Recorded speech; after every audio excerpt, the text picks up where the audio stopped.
So today we have a new topic.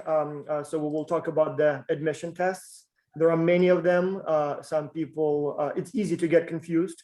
Some people don't know which ones they have to take. Other choices, options. Do I have to take all of them? Do I have to take only one of them? Are there some that I can choose one or the other? And then more importantly, so how do I prepare for the test and do well on the test? And so our professors here will share some insights and overview of this topic with you. Please. All right, so let me start first, and I know Amit will take on the TOEFL part, right? And in fact, we'll start with the TOEFL, but let me quickly share my screen just to give a perspective. Right.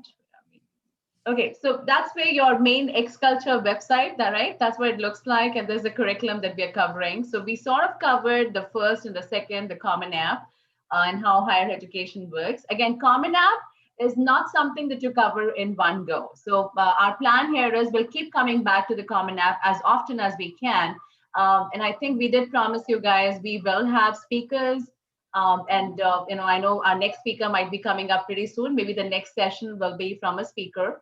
And again, at the same time, we'll also get the real students who actually wrote the Common App essays, and they will be talking about their essays with you.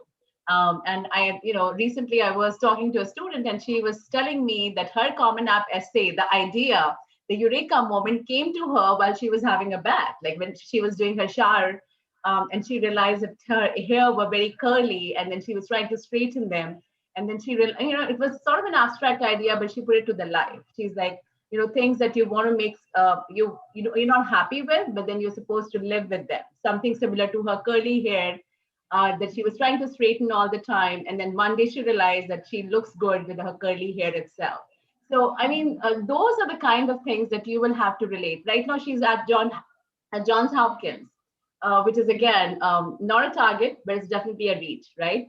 So what I'm trying to tell you here is Common App essays, don't take them for granted, because they are something that will really make your application look really good. So it has to be a story that you've got to tell with those essays.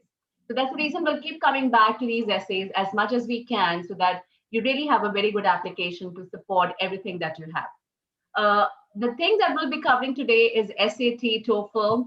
GRE GMAT is on the graduate side. So again, I know Dr. Taras will talk a little more about that, but my focus today will be SAT, ACT, and then I know Dr. Amit Arora will be talking about TOEFL.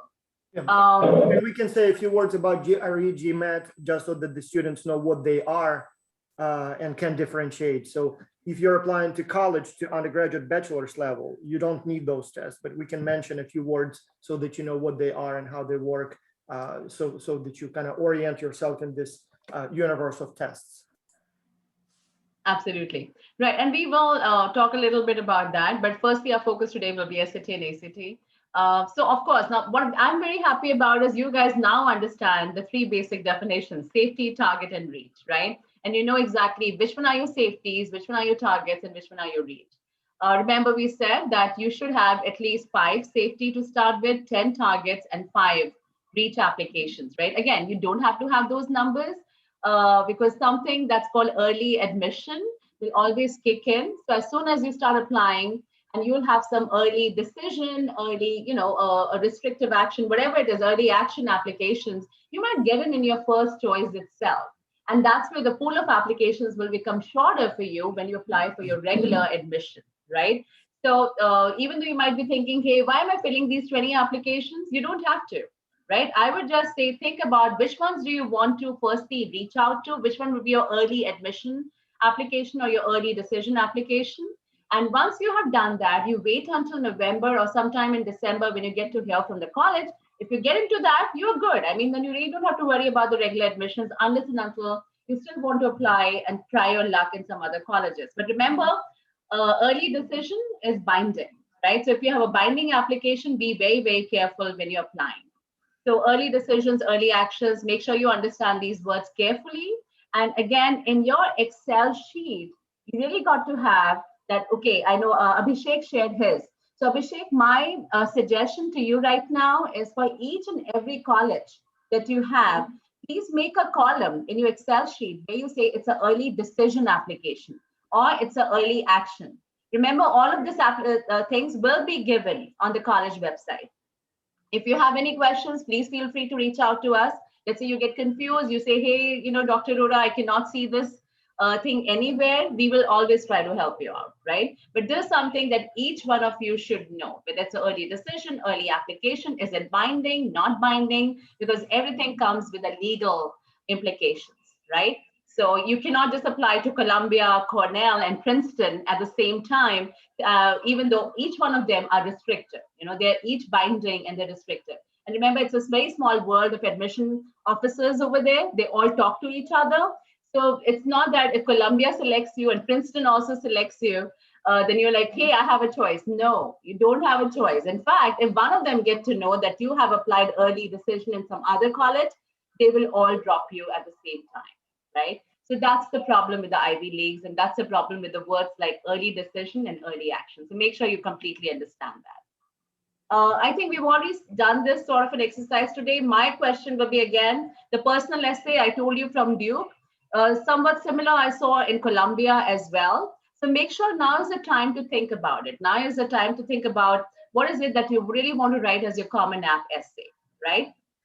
So some things that I know all of you have sort of an initial list for your safety, target, and reach, but you still really don't have the right idea to write in an application essay, or you may, we don't know, right? So unless and until you start writing is where, things will look more brighter and more clearer to you. So my suggestion at this point is definitely, if you have a top 1 or 2 colleges that you really want to apply early, then please, please, please open up your Common App, see what essay is out there, and then start thinking about what will you write in that essay, right? We will have coaches. We have me, Dr. Rora, and Dr. Taras, who are ready to read your applications. But at the same time, the real thoughts should come from you, okay? So maybe I'll stop sharing because I know I have to talk about SAT. But before that, I'm going to give it to Dr. Arora for sharing his screen. So Amit, you're on for your TOEFL.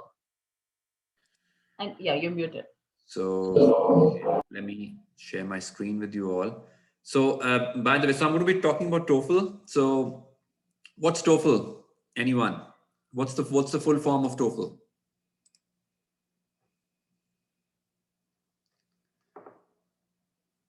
Anyone?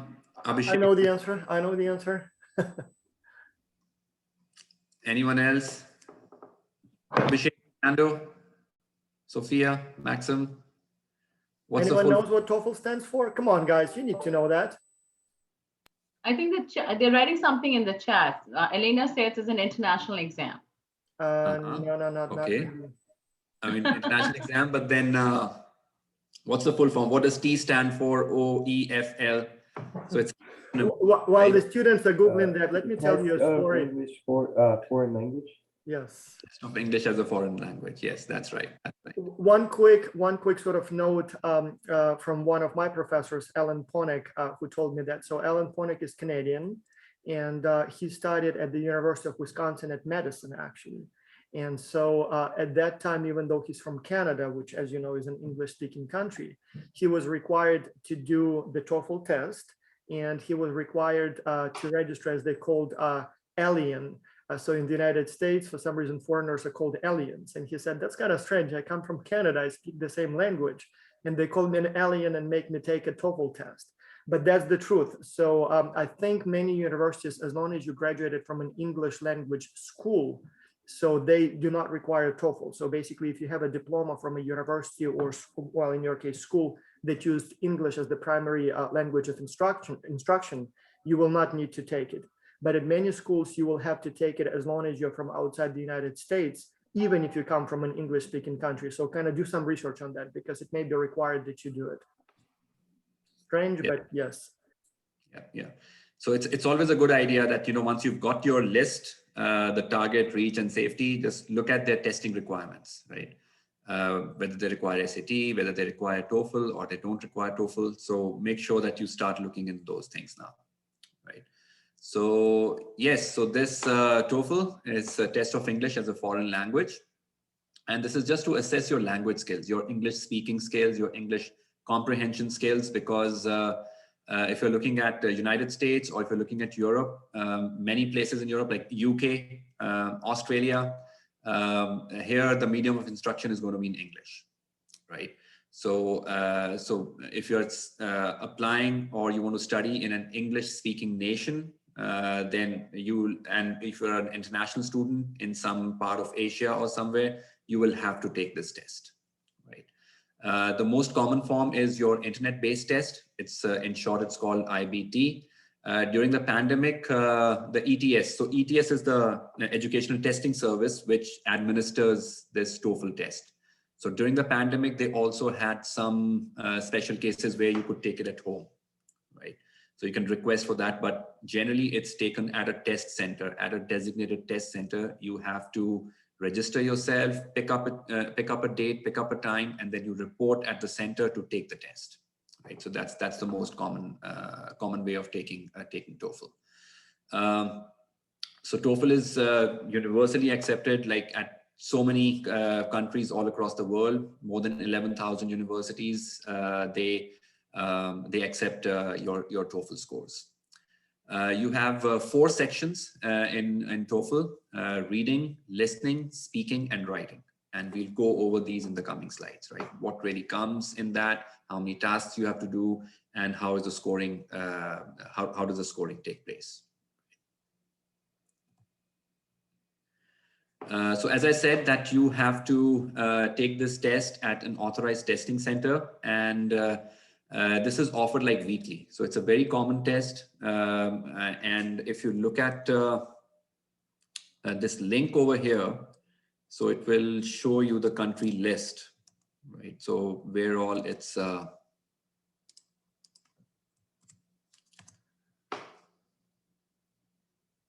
so like right here. So they are like practically all the countries in the world. You'll have test centers, right? So there's a long list over here.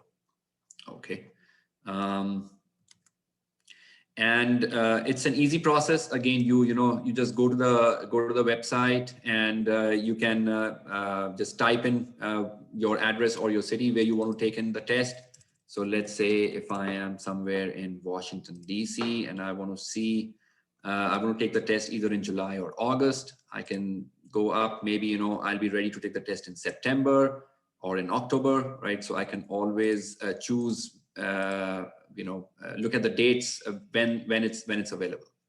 And then I can just click on continue, and it's going to show me the test center sites near Washington, DC. It's going to show me what dates are available, so I can just pick and choose, right? So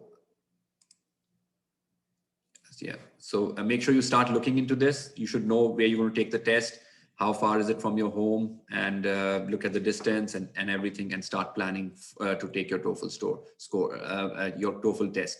But again, before that, just go to the website of the university that you're targeting, like target, safety, or reach, and then look at their TOEFL requirements. Do they need TOEFL, or maybe there would be some conditions where they might just waive off TOEFL for you, right? But for international students, most likely that you will have to take this test for sure. Okay. Okay, so as I said, 4 English communication skills. This is what the test is going to test you on: reading, listening, speaking, and writing. And the duration of the test is about 3.5 hours. That's what you should be planning, right? So you really have to set a day aside for this test and take it very, very seriously. Now, each university has their own requirement, like what score they are looking at, right? So there's no like pass or fail in this. It just depends on the university what score they are looking at. So they'll be looking at a comprehensive score, or they will look at your each section score. There's also something called a super scoring in this. So we'll talk about that in the coming slides. So here are these 4 sections. So reading section is about 54 to 72 minutes, depending on how many passages you get, right? So it's not like a standardized thing that each person is going to get the same number of passages. If there are more passages, then you'll get more time to do it, right? So for reading 54 to 72 minutes, and you have about 30 to 40 questions to answer. In the listening section, the time is going to be about 41 to 57 minutes, and you will have to answer about 28 to 39 questions, right? And in the reading section, you have to read some passages, and then based on that passage, you will have to respond to those 30 to 40 questions. In the listening section, you will be listening to some brief lectures or some classroom discussions, some academic topic, and based on that, you will be answering some questions ranging from 28 to 39. After these two sections are complete, then you have a break for 10 minutes, and then you move on to the other two sections. The speaking section is about 17 minutes long, where you have about 4 questions or 4 tasks to do. And again, here you'll have to actually record your responses. So you'll have to speak and record your responses, and that gets uploaded on the ETS website, and then it gets evaluated, right? So we'll talk more in the coming slides. The writing section, this is about 50 minutes. You have about 2 questions or 2 tasks to do. You have to read a passage, listen to a recording, and then type in your response, right? So the whole idea is that, if you are going to be studying in an English-speaking nation where the medium of instruction is English, you'll be communicating in English, you'll be writing your assignments in English. They just want to gauge that you will fit into there, right? So you have some the required proficiency in understanding English, in writing English, and in communicating in English language, right? So that's the whole idea behind it. Now let's look at these sections individually. So in reading, you have about, in the reading section, you'll have about 3 to 4 reading passages, and each passage is about 700 words long, right? And each passage will have about 10 questions, right? So depending, if you get three passages, then probably you'll have to answer 30 questions. If you get 4 passages, you'll have to answer 40 questions, right? And you have 54 to 72 minutes for, depending on whether you have 3 or 4 passages, and you have to answer all the questions. What are these passages? This is, from university level textbooks. And again, university level, the introductory courses they're looking at, right? So they'll pick up a passage from there, from a textbook, and then, make you answer some questions based on that, right? Now, the test you take may include extra questions, right? Now, there are some of the questions are like dummy questions. They're not really scored, but they are there to be included maybe in the TOEFL for the next year, right? But you as a student, as a test taker, you don't get to know that which one is going to be graded and which one is not going to be graded, right? So there'll always be some questions which are just there as dummy questions, which might be used in the future TOEFL tests, right? But you as a test taker, you don't get to know. So you have to treat each question as if it's an actual real test question, and you have to answer to the best of your ability. Okay. The listening section. Now this is going to measure your ability to understand conversations in English, right? There are 2 types of items in this listening section. One is your lectures and one is the conversation. So there'll be about 3 to 4 lectures that you may get.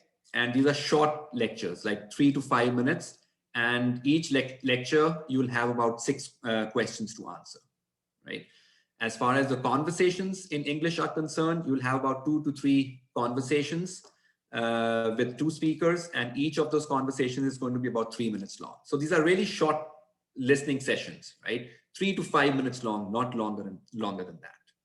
And for each conversation, you'll have 5 questions per conversation. So again, depending on, let's say you get only 2 conversations, then you'll have to answer about 10 questions. If you get 3 conversations, then you'll have to answer 15 questions, right? And you're allowed to take notes in the audio section. You're allowed to take notes just for remembering something. So that's perfectly allowed.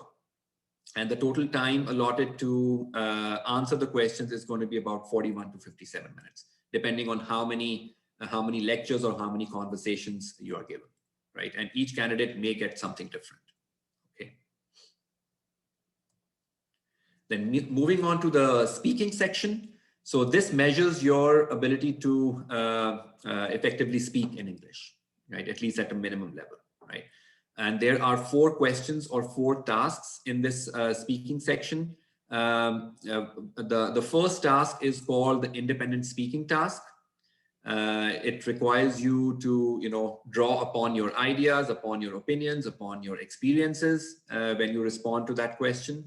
And the rest of the 3 questions, 2, 3, and 4, or tasks 2, 3, and 4, they are called integrated speaking tests because they look at all the combination of your English skills, the combination of your listening and speaking, or it could be listening, reading, and speaking. So that's why it's called integrated, because it integrates all your English skills.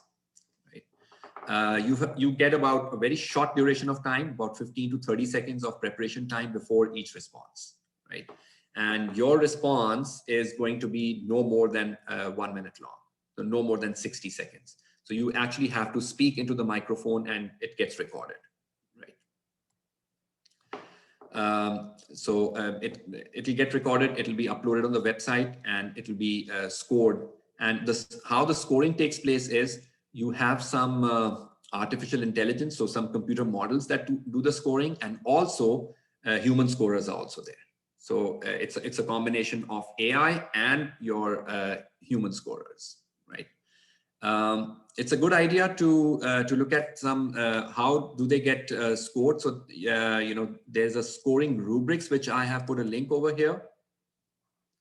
So this gives you an idea about how the scoring looks like as far as your independent speaking rubrics is concerned. So you can have a look at it. I'm not going to read out everything, but it's there. I think the slides are also going to be shared with you. Also, you can just look at the link, and so this is the highest one, score 4. So you should be looking at this one, right? Amit, can you put the link in the chat just so that the students can look right away? Yeah, I can do that. Thank you.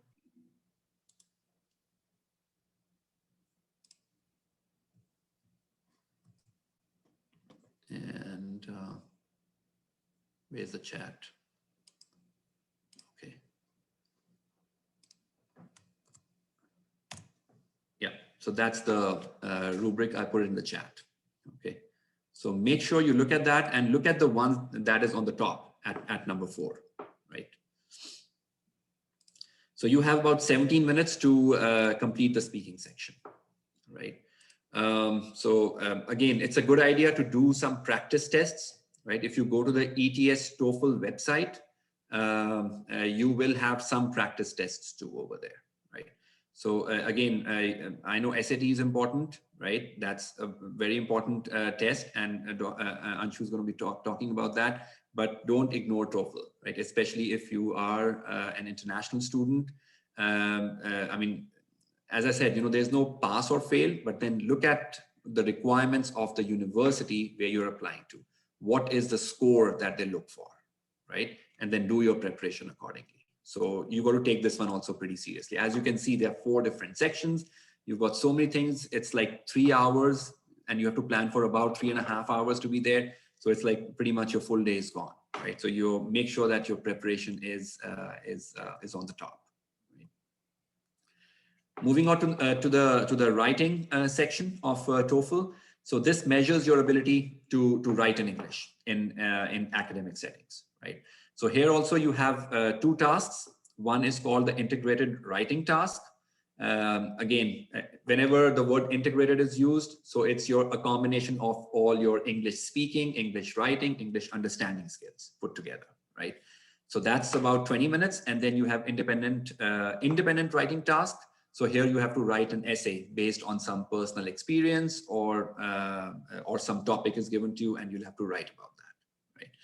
To complete this section, you have about 50 minutes, and you really don't need any deep knowledge of any specialized topics, but then you should be quick in writing.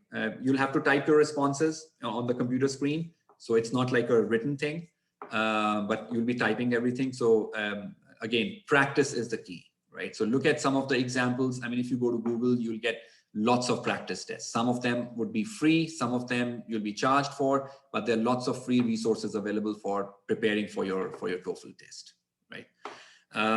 For writing also, there are rubrics, and let me just put this also in the chat.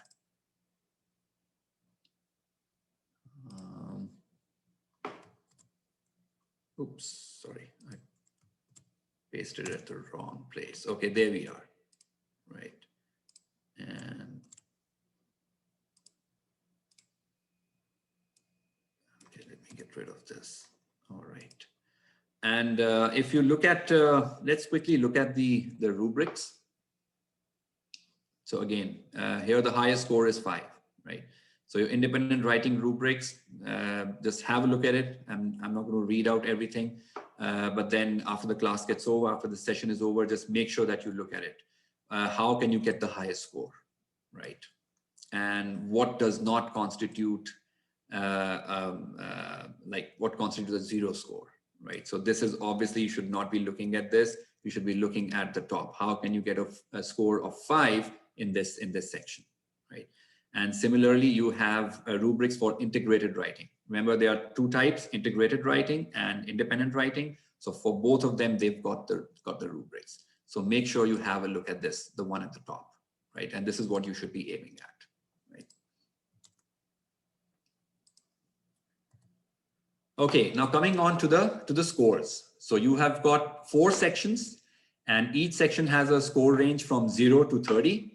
And you add up all the scores for all the individual sections, and you'll have a total score ranging from 0 to 120, right? Each skill has 4 or 5 proficiency levels, right? So you can have a maximum of 4 or a maximum of 5, depending on the section that you are you're talking about, right? So, so let's say, so you've got these 4 sections over here: reading, listening, speaking, and writing. For reading, you have, if your score in that reading section is between 24 and 30, it's considered advanced, right? If it's 18 to 23, it's considered high intermediate, right? So your aim should be go in the top 2 at least for all the sections, right? So it should be high intermediate to advanced, right? But then again, look at the TOEFL requirements for individual universities, right? So you'll get a pretty good idea of what you should be targeting at in the TOEFL, in the TOEFL test, right? Similarly for speaking, now here you've got 5 different levels, and in writing, again, you've got 5 different levels, right? But the maximum score that you can get in each section is 30, right? And 30 multiplied by 4 sections, so the highest score that you can get is 120. Okay. Pass or fail, as I've been saying, there is no pass or fail score that is set by the TOEFL test or the TOEFL program. Each college university, they have their own requirements. So definitely look at the TOEFL requirements of the individual universities on their website, right? So make sure you look at that. Now, one good thing about TOEFL test is you can take it as many times as you want. And there's something called a super scoring, right?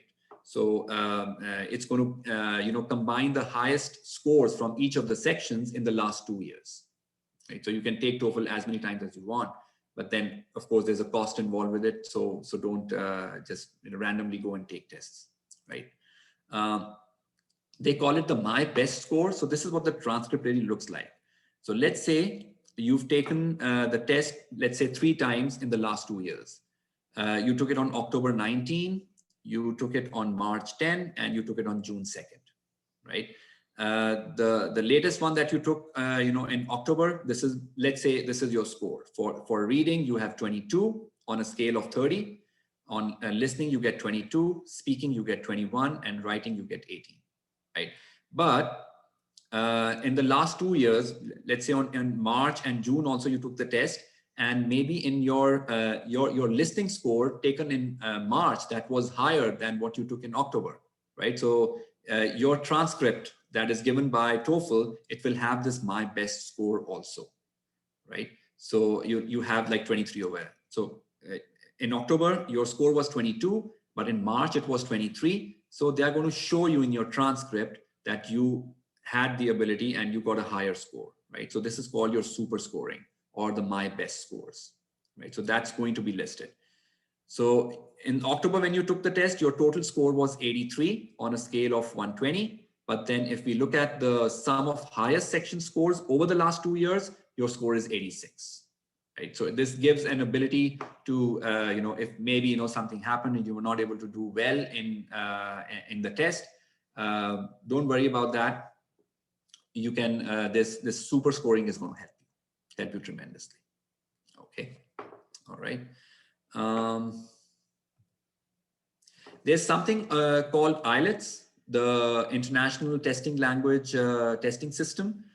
Some universities will say that, we may take IELTS score also. Pretty much the same thing. Again, it tests your English speaking, English listening, English comprehension skills, right? TOEFL is probably used more widely, and it's been there for a very, very long time. But then some universities will give you the option of reporting either the TOEFL score or your IELTS score, right? But then again, look at the website of the university and look at their requirements, right? As an international student, you will have to take one of these tests. And the most widely taken test is the TOEFL test, right? So, yeah. I mean, can I add a couple of things on TOEFL? This is something I've taken. So from my experience, and it may depend on the university, but as someone who had taken TOEFL several times myself, one, it seems to me that with TOEFL, as long as your score is above what the university wants you to get, it's a different threshold for each school, but as long as it's above that threshold, it looks like they're not really that concerned how much higher it is.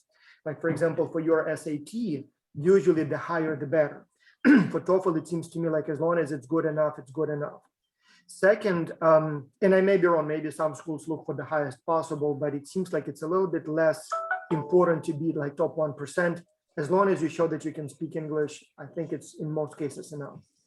Second very big difference between TOEFL and SAT is that, sorry, with SAT, your preparation is mainly for taking SAT. So you can be very, very smart.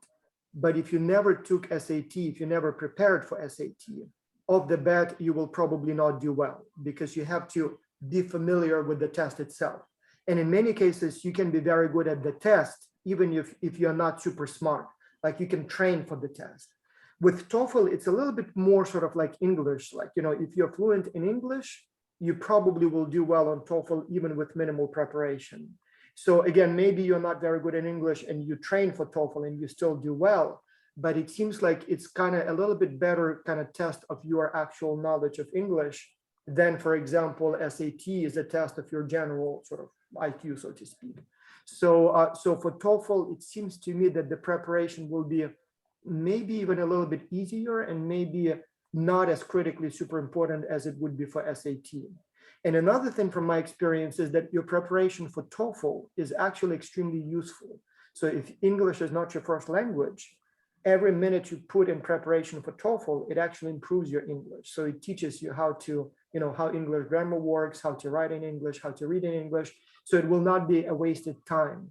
Sometimes I have a feeling that when you are preparing, for example, for SAT or for graduate admission tests, it almost feels like you are spending your time on preparing for the test, but not necessarily learning something that you will need down the road. Yes, it would be useful, like the math section, I guess you will use the math, but much of the preparation will be specifically preparation for the test. And once the test is done, I guess there will be still some use, for that, or at least your brain will be trained to think fast. But much of that stuff you will not use after the test. Whereas with TOEFL, you will continue using English. So it will be a more kind of almost like a not really better time, to invest, but it will not be a feeling that, okay, now the test is done and I've spent all those many hours for nothing. So here it will be more useful. So in any case, that were my feelings at the time when I was preparing for my admission tests, TOEFL versus the other tests. So it seems to me like the other ones are even more important and you probably want to spend more time on those tests. But at the same time, it will be more preparation for the test, not preparation for college. Whereas with TOEFL, it's sort of practicing your English and it will serve you well after you're done with the test. I don't know, professors, is that your feeling or was it just my experience here? Yes, most of the test takers, I mean, you'll be able to get a decent score, which will be acceptable by the university, right? Until and unless you are really, you've never spoken in English before at all, I don't think this is a big deal to really, cross that threshold. It's not really a big deal compared to SAT. Yes, SAT is much more important. That's one of the defining parameters for your admission. But this is more like a formality. But then, I mean, you have to cross this threshold. It's like checking off the box that you have taken TOEFL and you've got the minimum acceptable score. Yeah. I'm not going to look at, okay, so you've got two SAT scores for two different students. They are 800. Now let's differentiate them by on the basis of TOEFL. That's not going to happen, right? As long as both of the applicants, they've got the minimum score, a threshold, they cross the threshold, that should be good enough. Right? And if they say, the minimum required TOEFL is whatever the score, usually if you're above, it's like, okay, but SAT or GMAT or GRE, if they say the minimum required, no, if you're above the minimum, usually it will not help you. They really want students with the highest score. So, Yes. Amit, there's a question in the chat, and this is by Lena. Can you see the question?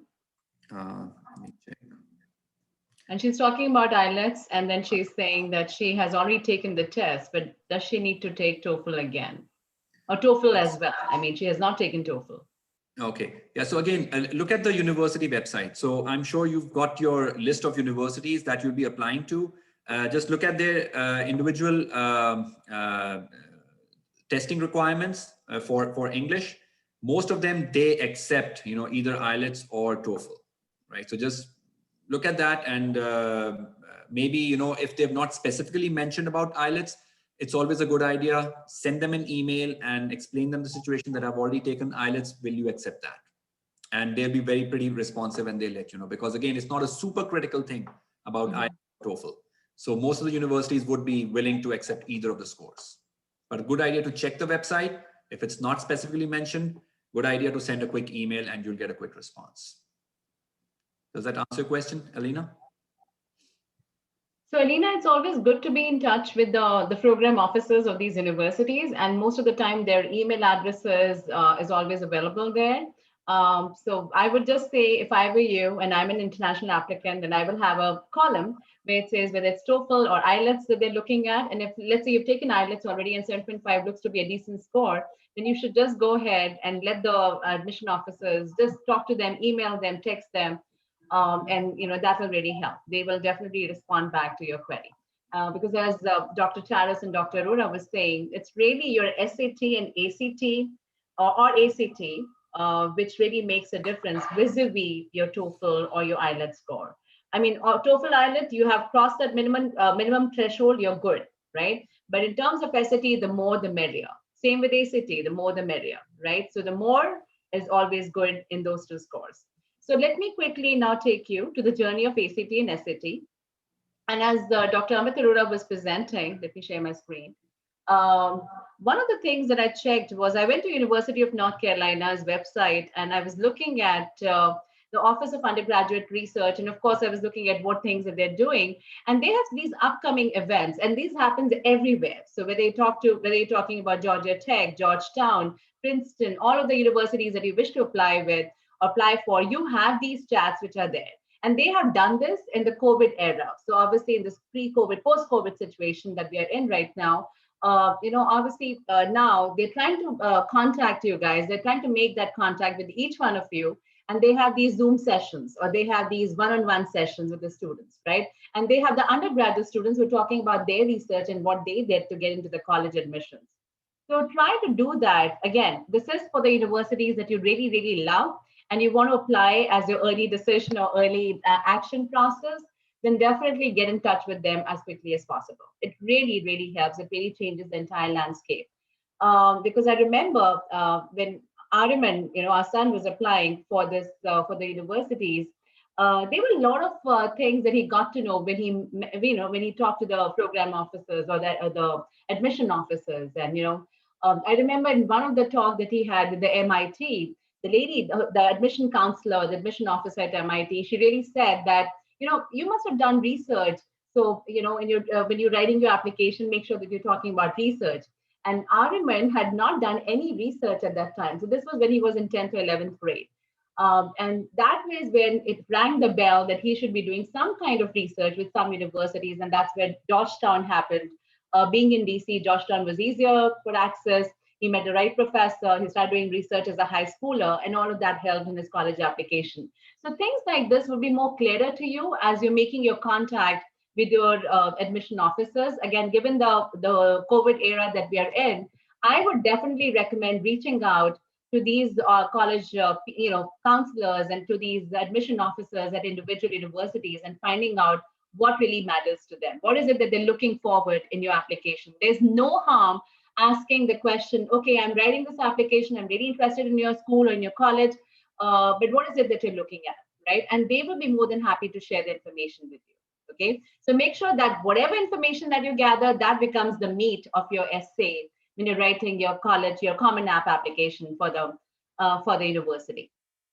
Okay, now coming to ACT and SAT, again, you're more than welcome to write anything in the chat or stop me anytime if you have any questions. These are sort of given. So I know a lot of, I'm hoping all of you know about ACT and SAT. Full form, of course, is American College Test and then Scholastic Aptitude Test, but normally they're known as ACT and SAT. Of course, we have found that SAT is more popular than ACT.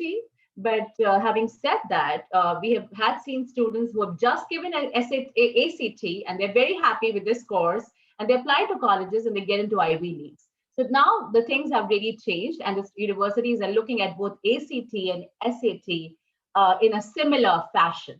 So not that they prefer SAT over ACT, that's not the case anymore. And I'm very happy to say that because, I've seen students preferring more ACT than SAT.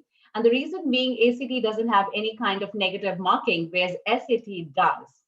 So that's where, the things get a little more competitive and a little more different. When you're giving SAT, it's very difficult to get very high scores.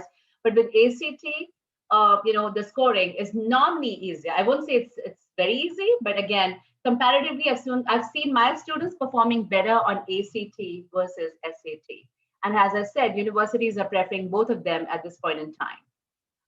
So why take the SAT or ACT? Of course, we know it's very important. You're looking for four-year college entrance. It's not a community college that you guys are looking at. It's an academic placement. You're looking at scholarship opportunities. So obviously all of that. So let's say you get about, in SAT, you're getting 1,550. It's a very good score out of 1,600, right? And as soon as you enter that university, the first thing that they know you as a candidate, applying for scholarship is your GPA and your SAT scores or your ACT scores, right? So if those scores are high, your chances of getting scholarships and stipends and other things increases because that's how they get to know you. So that's why SAT and ACT, the higher scores are much better. Again, why ACT or SAT is needed? Because of course, every college has, every high school has variability, right?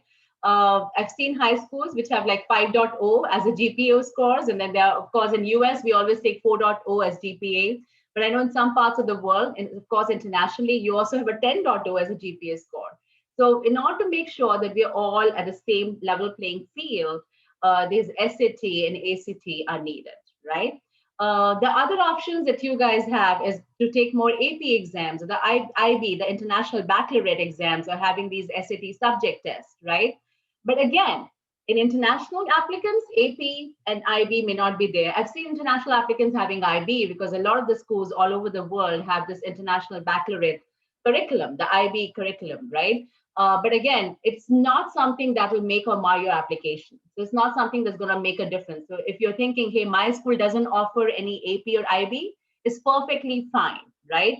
What is important is once you have a high score in SAT, and if you are aiming for these, for these Ivy Leagues or those targets and the reach colleges, then you need to have subject tests. You really need to have at least 1 or 2 subject tests, because I know they're needed for MIT, I know they're needed for Princeton, and they're needed for some other colleges as well.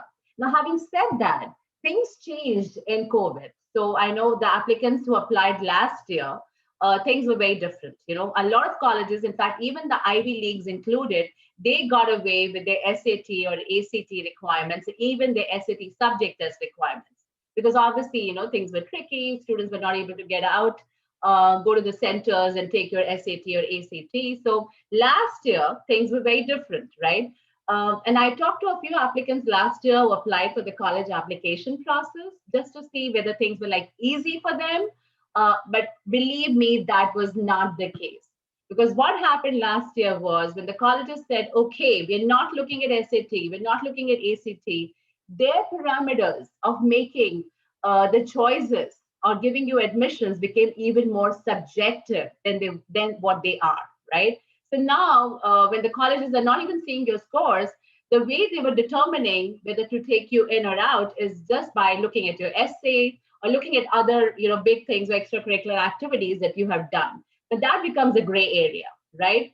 So, of course, when I talked to those candidates the last year who applied, they were like, it's not good. They all wanted to have the SAT or ACT just to show that they have objective scores which were better for them for going into the college vis-a-vis the subjective scores of the subjective things, right? So overall, when we talk to the students, we always have the feeling that having these subjective scores like SAT, ACT always is better as compared to letting the colleges decide on just the basis of your GPA or whatever essays that you have written in your application, right? So that's the reason it's always good to have SAT. I'm glad that some of the colleges have gone back to having the SAT and ACT again for this year. Because really, if you have a good SAT or ACT scores, things are things sort of, that at least you'll have your safeties. And then you know that you will be able to get into your target because you have good scores, right? So that really helps overall. Okay, now big question. And I know a lot of you have this question. Which one to take, the SAT or the ACT? Any answers? Anyone? What do you think? What should you be taking? And I can see all of you, so just speak out or say something. Or should we take all? I'm just taking the SAT. Okay, so you're not even looking at ACT, is that right? Yeah, I don't think so, but maybe I can try to take it at least one time. Okay, good. Maxim, what's your deal? I know you took SAT, right? Yeah, You I also took the did some SAT a bit. ACT. Sorry, I took the ACT a bit earlier, and I've taken the SAT once, but I think I'm going to try retaking both of them to try and go for higher and higher scores. But do you need to take one or the other or both or either? Some schools look at one, some schools look at both. I think you should look at where you're applying and what they want, and I think it doesn't hurt to. So the good thing here, Maxim, is that all schools, all Ivy Leagues, they look at ACT as well. So that was one thing when Ariman was applying for his application. We were a little worried because he had both ACT and SAT score, but he had a perfect ACT score, but SAT was like 1580. So of course, 1580 is also a good score, but it's not a perfect score, right?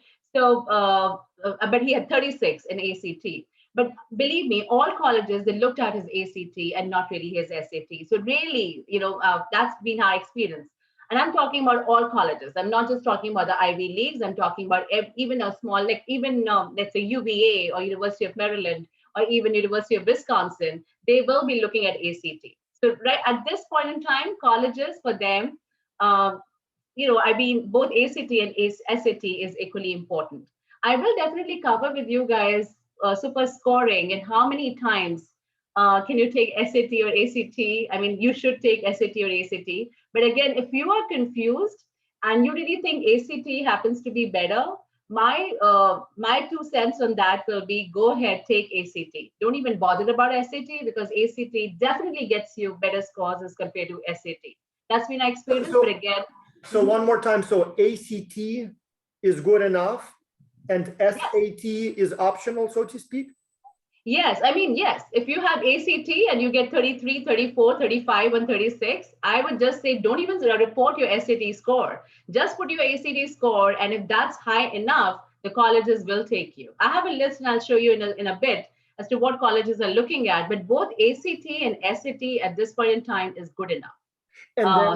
And then if somebody took both tests and the results are so-so and then retakes one of them and gets better results, would the second test be automatically revealed to the school, or you can kind of conceal that and just show the best one on either test? Great question. So yes, you can always conceal the first one, show the second one. In fact, you can also conceal the sections, and that's what we call it as super scoring. So let me cover this with you as we go ahead. But super scoring is where you have, like Amit showed you a super scoring in TOEFL. The same thing applies for SAT too. So you have super scoring in your verbal as well as in your con section. So let's say I took SAT last year and my verbal was about 700. whereas my quant was about 750. So overall, my score is 1450, right? Now, if I take that again, let's say my verbal this time is 750 and my quant is 740. So I'm not happy with my quant, but my verbal increased in the second part. So now when SAT will actually be super scoring you, my verbal will be 750. That's a better one that I got in the recent time. And my quant will be from my previous year, which was again 750. So now my overall super score is 1500, right? So that's how things change, you know. So, and you can always send your best scores, and that's what is called super scoring. As far as you've taken those scores in the last 3 years, you are good. So that super scoring continues for 3 years of your time period. And you can always super score sections, right? You can even do the same thing for ACT too. So let me quickly show you this. So SAT, what are we talking about? It's 3 hours, plus there's an optional essay that we're looking at. These are your reading, writing, math, and essay, which is optional. Again, point of advice, if you're taking SAT, please, please, please take that optional essay as well. There are no conditions as to universities saying we want this score in an essay. I've not seen that. But definitely they want to see an essay. And I'm talking about the Ivy Leagues. I'm talking about not your safeties. I'm talking about the reach and your target colleges. A lot of them want to see your performance on your essay. So even though they say optional, it's highly recommended to take your essay, because that really sort of tells them that, you know, this is how you are. I know the last year when we were having SAT and ACT and the COVID had just started, you know, a lot of universities said no essay needed or whatever. And I think even SAT did not have the essay at that time, but now it's all back. So if you're taking SAT right now, I would recommend taking an essay as well. No harm. It's an extra 50-minute thing, but definitely, you know, it looks good on your application.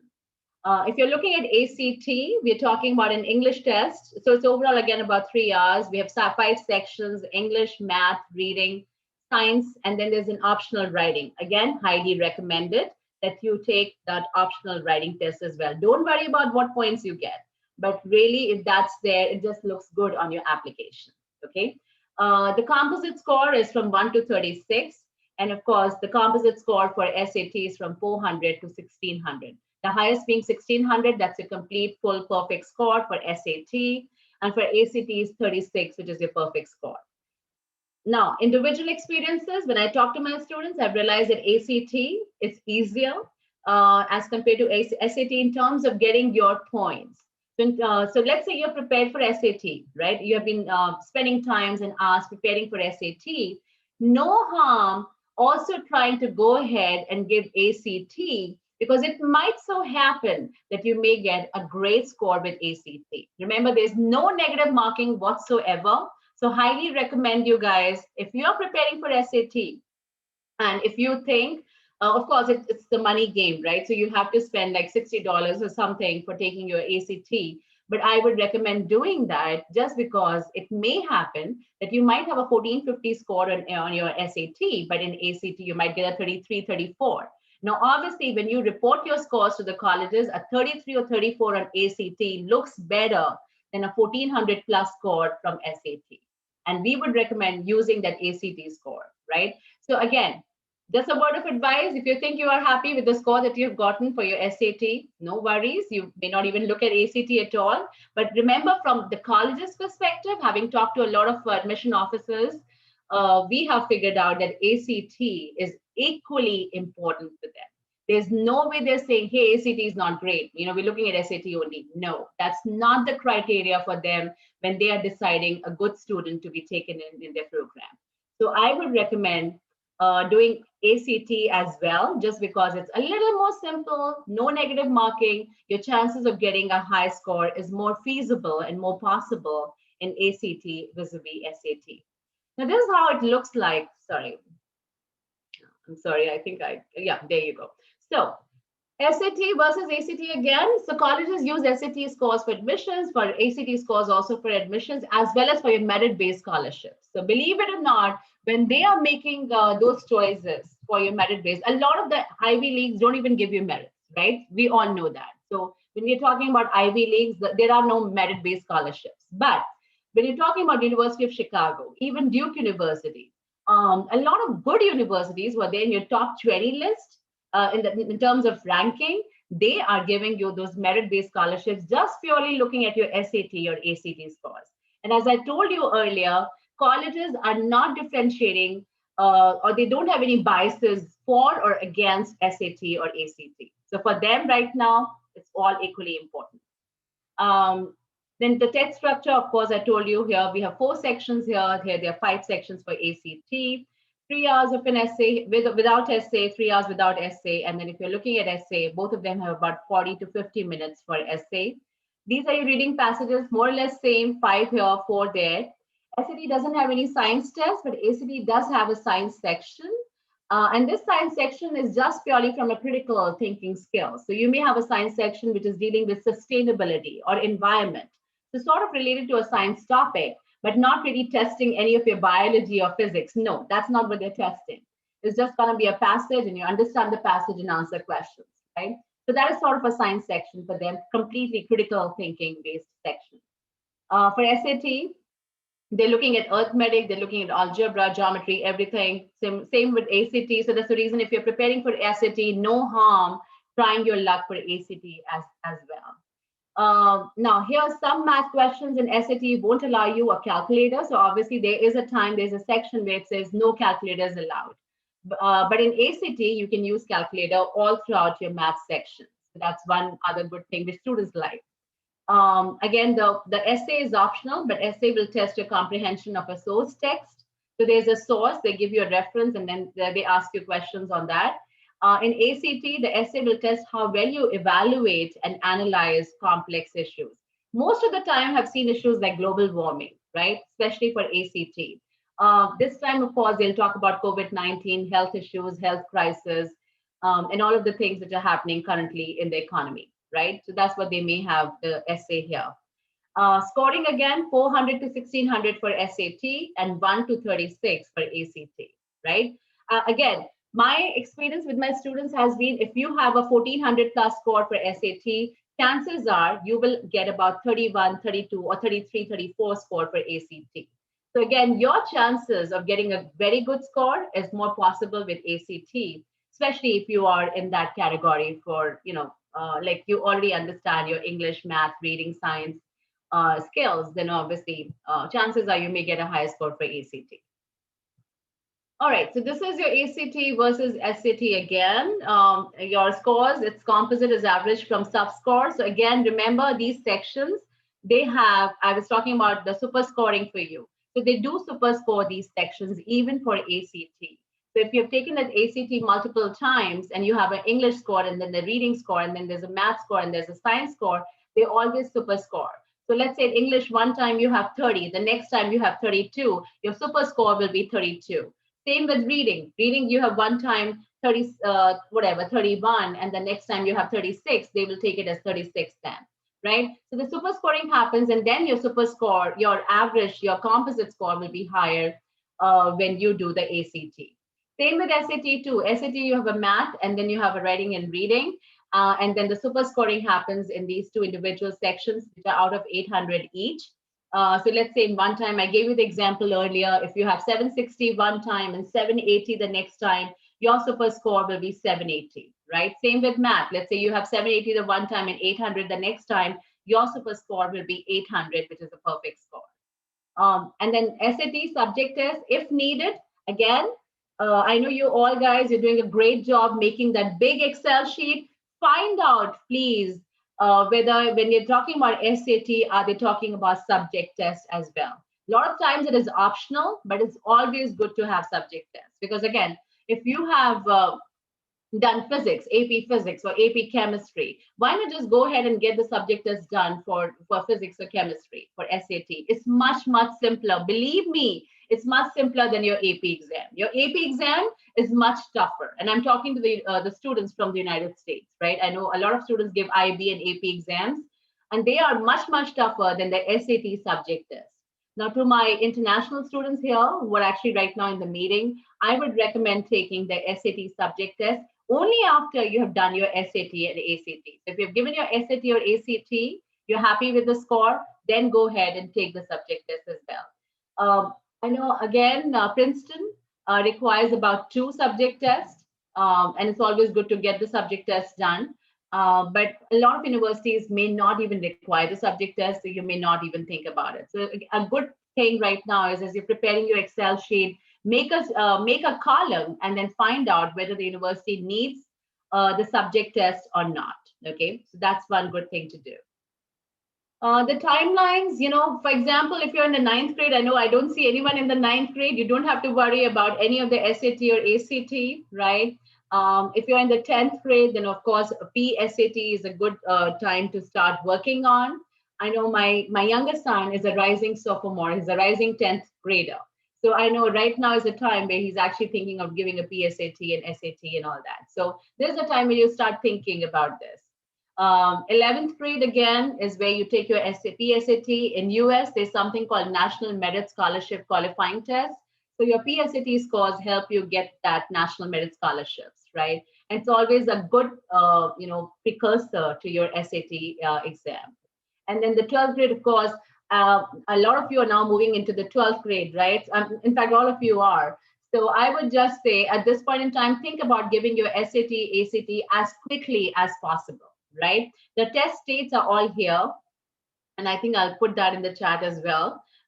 So your test sheet says ACT super scoring is now available. So again, things have changed and they've now started taking ACT scoring here.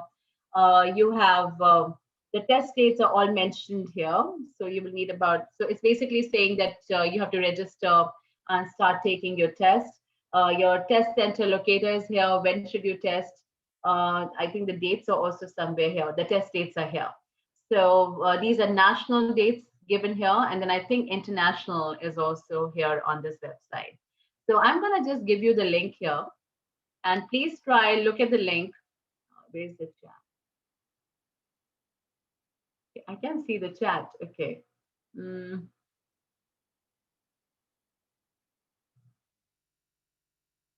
All right, let me stop sharing my screen first. It may be a good idea, so the chat will disappear once the meeting is over. Maybe if you can send us those links in an email, I'll forward it to all of the students. This way they'll have it permanently and don't have to worry. I think it would be more reliable that way.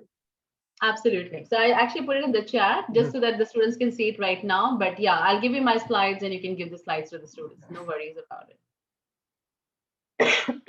And the same thing happens with for SAT as well. So if you go to the SAT website, which is right here, all the dates are mentioned here. The international, national dates are right here. Even they also have the PSAT dates right here too, and PSAT 10. So if you're in the 11th grade, you're supposed to take PSAT, right? This national merit. But if you're in the 10th grade, you can take PSAT 10. Right? But there's only for the students from the United States. Rather, for international students, I would recommend taking SAT directly. And then there are more, the fees and everything is also given here. So this is a good page to look at. Let me stop sharing and give you this. The link is right here in the chat, so you can have a look at the link as well. All right, so going back to, again, the big question, SAT or ACT, I would recommend if you're preparing for SAT, obviously SAT needs more preparation than ACT, but do take both exams. And from the college side, there is absolutely no bias. MIT, Princeton, Columbia, Harvard, they all accept ACT scores. So if you think ACT is easier and you get a high score, I would recommend using ACT anytime. I mean, you don't even have to record your SAT and you're still good to go. All right, so these are some of the fees here. And again, Vas, I'll be sharing my slides with you. So please feel free to give it to the students. These are the costs. It's more or less the same, but these are the costs without your essay. So with essay, obviously, these costs will go up. So this is, again, the college website. College board website is the one that supports SAT, and then the actstudent.org is the ACT website. Now the big question, how many times should you take SAT or ACT? Well, these are some of the statistics that 57% increased their composite score on a retest with no additional prep or practice, which is great. 21% had no change in their composite score on a retest. 22% decreased their composite score on a retest, right? So it can go either ways, but the average is telling us that if you take a retest for the second time, your chances of getting a higher score is more plausible, it's more possible, right? May help overcome jitters, prepare better preparation the second time around. So assuming that you prepared yourself, assuming you've taken more, more books and all of those great things, then of course, taking an SAT again or ACT again really helps. In between is a chance to practice on weaknesses. So always take about, I would recommend taking a month's break before you go ahead for your second SAT exam or ACT exam, but make sure that you're practicing hard enough every day. Now, should I take ACT 10 times? This is something that students ask us all the time. No, the scores pretty much settle after the second or a third time. So don't go beyond the third time, because sort of those are your scores, whether it's SAT or ACT, it's not going to change much, right? So, but I definitely will recommend a second or a third time for your scores, just because I know I've seen the you remember the sub scoring or the super scoring, right? That changes a lot many things. So as I said, you may get a higher verbal score and a lower quantitative score for SAT in the first round. But if you go ahead in the second round, and if you get any of the one sections, you get a higher score, it just improves your overall super score, right? So without even penalizing you for the lower score. So the good thing is you get the best of both the worlds when you do the second time or a third time. So I would recommend doing only until 3 times, but not going beyond 3 times. Does that answer the question? Anyone has a question on the number of times to take your SAT or ACT? Okay, good. And a lot of websites are there. Khan Academy has a free videos, free websites. Even when you take SAT exam and you look at each and every question, Khan Academy actually gives you a sort of analysis for each question.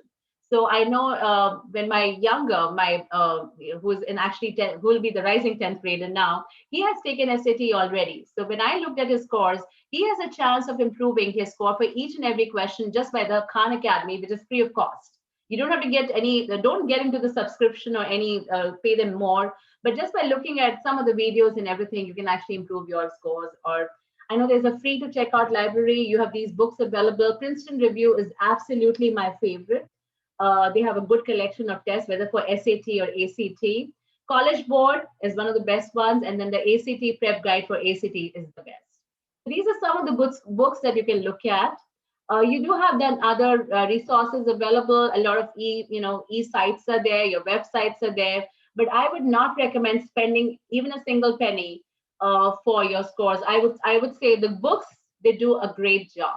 So if you have a Princeton Review, if you have a College Board book for your SAT and a real ACT prep book here, I think these are good resources for you. If you have taken those tests, I think each of them have about 8 to 10 tests that they sort of mimic the exam. If you have done that, and that too in the time management is important. So the time, make sure you time yourself when you take those tests. But if you've done that, then you're good to go. Now here's the big thing. So Ivy Leagues, what are they looking at? So here's what they're looking at. So this is some comparison that I found on the ACT, on the legitimate or the legit ACT and SAT websites. So this is what Brown, so it's basically in the 25 percentile to 35 percentile, of course. So Brown is looking from anywhere from 1400 plus to 1570. Columbia is 1410 to 1570. Cornell is 1390. So that's really even low. And then 1550 is the highest. Dartmouth has 1430 to 1560. You have Harvard with 1460 to 1590. You have Princeton with 1430 to 1570. You have UPenn with 1420 to 1560, and then Yale is from 1460 to 1580.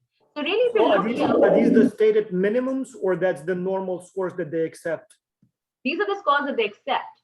They don't have any stated minimums or maximums. You know, they will say just report us the ACT score. But these are the scores from the accepted list of students who have applied last year. So these are those scoring. So, people who went to Brown, they fall in the range of 1405 to 1570 last year. So yes, I mean, these are really some things to look at. So which means now really when the university says that they're looking at holistic application process, they are looking at holistic application process. Yeah. One thing I should note, I'm looking at the distribution of the 2020 scores. And so the top 10th percentile, so if you want to be in top 10, you had to have 1350. So even though these scores, like for example, when Professor Aurora said that Cornell is lower, 1390, that's about top 8%, so the lowest. So it's not lower. It's still, you have to be better than 90 something percent. So so it's by no means lower or easier. It just, that's the range. So. Yeah, and I completely agree with Dr. Taris. It's not easily achievable, but what I'm trying to show you here is a lot of students, when they come to us for any coaching, they're like, I only have 1390, I only have 1400 or something. What should I do? Well, no need to panic, because you're still accepted. You can still apply to these universities. And if you have done some other great extracurricular things and you have the right application to submit, you still have a shot at that university. So that was my point of showing these scores here. The same thing with ACT. Remember, I've told you ACT is accepted as well. So Harvard accepts an ACT of 32 to 35. Okay. Princeton is saying 31 to 35. Yale is 31 to 35. UPenn is 30 to 34. Dartmouth is 30 to 34 again. Brown 29 to 34. And by the way, 29 is not difficult to get. Well, Columbia, 29, again, I'm looking at the distribution of the scores, and 29 is exactly the 90th percentile. So 29, okay, you have to be better than 90% of the takers. Again, it seems like it's not super hard to get, but you still have to beat 90% of the test takers as of the last year. So not easy. Not easy at all. But really, if you're a student who has gotten like 1400 plus on SAT, my recommendation will be go ahead, take ACT as well, because chances are you will get a 33 or 34 for sure. So, and that's the reason I'm showing you this, because the colleges, they prefer both ACT and SAT, but students who are smart students, they will always give their best scores that they have from either one of them. Cornell again is 30 to 33, right? So none of these, the good thing is none of them are saying are unrealistic, saying you got to have a perfect score. No one says that, right? Even if you look here, no 36 here. They're saying 30, 30, 30, 31, 33. So really, if you are in a 33, 34 range for ACT, you're good. And if you're a 1450 plus range, 1450 or 1500 plus range, you're good for applying. And here I'm actually talking about not your safeties, not your targets. I'm talking about your reach. Those universities which are difficult, we don't know what's going on. They always say it's a holistic process. And sometimes, you start disliking the word holistic because you don't understand the definition of holistic. But then you do understand that at least you can apply. You have a shot because you have in this range, right? So that's all from my end in terms of ACT versus SAT. Any questions? Well, in the interest of time, I don't see any questions. We don't want to, we know that the time of our professors is precious. So I will just add that GRE and GMAT, those are for graduate school. So you don't have to worry about them. You will see them from time to time. You may see advertisements for them, but that's when you will be applying to the MBA programs, master's programs, PhD programs, those kinds of things. So they're similar in some respect in terms of the structure, but those are the tests that you don't need to take now. Although, as I said, some of the structure and questions are kind of not that different at all. So don't worry about them, know that they exist. Same thing with MCAT and LSAT. So those are for medical schools and law schools. So for you, you have to focus on SAT and ACT. So the other tests, and TOEFL, obviously, if it's an international student, but otherwise don't worry about the other tests. They're not needed for you at this time. All right, so my question is, anyone has taken SAT here? I think a lot of students have taken SAT. I know Maxim said he has, right, Maxim? Yeah. Okay. It was a few months ago, but I'm actually thinking I should take another one soon. So I'll look at the scheduling dates. And are you thinking of taking ACT as well, or no? Yeah. Okay. Yeah, so his results were more like top 10% or top 8, so not outstanding, so not like 1%. Yeah, I'll be looking to take it again and improve. And not embarrassing. And as I said, perfect. The super scoring, that really helps. That really helps. Things change. So you will be surprised how much changes will happen just by adding those 10, 20 points here and there in each of the section. I'm sure your points will increase. So don't lose hope. That's the thing. Nothing is over yet. So really, even if you have a low SAT or ACT score, you can really improve your application on other fronts and still get into the Ivy League or still get into the colleges of your choice. It's just a matter of making sure that you really have a good package when you're submitting your application. It's not just your SAT, ACT. So even these big universities, if you have a perfect score, you may still not get into that. right? Remember that, keep that in mind, keep that in your back pocket all the time, that if a perfect score doesn't give you or doesn't guarantee you an admission in MIT or at Stanford or whatever, right? It does help you get into that mode of where the admissions officer will say, okay, now let me read his or her essay at this point in time. But really beyond that, it doesn't give you much.